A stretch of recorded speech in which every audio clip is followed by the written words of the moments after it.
सरकार रात के 3 बजे तक पूरे देश को जगा करके संसद में अपने ही नागरिकों को नीचा दिखाने के लिए वक्फ बिल ला रही थी।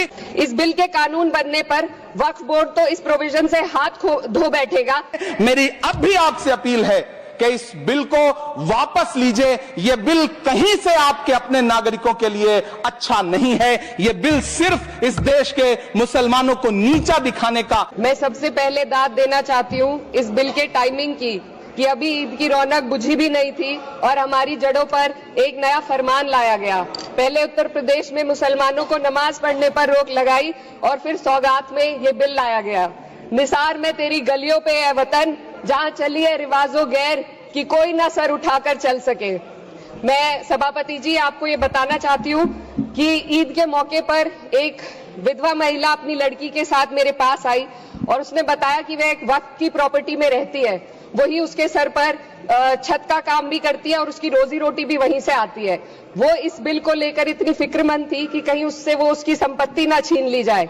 वो अकेली एक ऐसी महिला नहीं है, ऐसे लाखों लोग हैं जो वक्फ की गरीब महिलाएं जो वक्फ की संपत्ति से अपना रोजगार चला रहे हैं। और ये जो वक्फ बाय यूजर क्लॉज के हटाने से लाखों वक्फ की जायदाद अपना स्टेटस खो देंगी और लाखों लोग इसी तरीके के लोग सड़कों पर आ जाएंगे।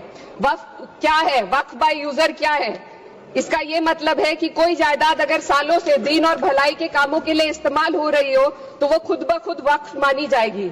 इस बिल के कानून बनने पर वक्फ बोर्ड तो इस प्रोविजन से हाथ धो बैठेगा, लेकिन अन्य धार्मिक ट्रस्टों को यह सुविधा जारी रहेगी। इससे भारतीय संविधान के आर्टिकल 14 और 15 का सीधा उल्लंघन है, जो धर्म और जाति के आधार पर भेदभाव और कानून के सामने सभी की बराबरी पर जोर देता है। मैं इसके साथ ये भी कहना चाहती हूँ कि सत्ता के लोग जो एक दूसरे की पीठ थपथपा रहे हैं कि वक्फ बाय यूजर का जो अमेंडमेंट इन्होंने दिया उसको एक्सेप्ट कर लिया गया है और इसमें गैर मुस्लिमों को शामिल करने की बात कह रही है। आपके मुंह से सेक्युलरिज्म की बात सुनकर अच्छा लगा, लेकिन अगले ही पल ये भ्रम टूट जाता है, क्योंकि आपको सिर्फ दान देने के लिए प्रैक्टिसिंग मुस्लिम का आपने क्लॉज डाला है, लेकिन बोर्ड में बैठने के लिए मुस्लिम होने की कोई आपकी क्लॉज नहीं है। तो इससे आपकी जो दोहरी नीति है वो साफ जाहिर होती है। बोलते हैं सरकार ने इस बिल का नाम उम्मीद रखा है। मंत्री जी कल से इसे देश के मुसलमानों के लिए नई उम्मीद बता रहे हैं। नहीं मंत्री जी, न तो यह बिल मुसलमानों के लिए नई उम्मीद है और न ही उम्मीद की नई किरण। जिस बिल को मुसलमानों के हुकूक की हिफाजत करने वाला बिल बताया जा रहा है, उसी को पेश करने के लिए और उस पर बात करने के लिए लोकसभा में भाजपा सरकार के पास एक भी मुस्लिम सांसद नहीं है। ये जो वक्फ की जमीनें हैं, ये हमारे पुरखों ने धार्मिक कामों के लिए डोनेट किया है, तो हम भी तो इसी देश के नागरिक हैं, हम भी तो इसी देश के बेटे हैं, तो वक्फ की जमीनें भी तो इसी देश की जमीनें हैं। उनको पराया क्यों बोलते हैं आप? मैं सरकार से कहना चाहता हूं, हमसे हमारी इबादत गाहें तो मत छीनिए ना, हमारे घरों पे बुलडोजर तो मत चलाइए ना, हमारी कब्रों में तो हमें सुकून से सोने दीजिए ना।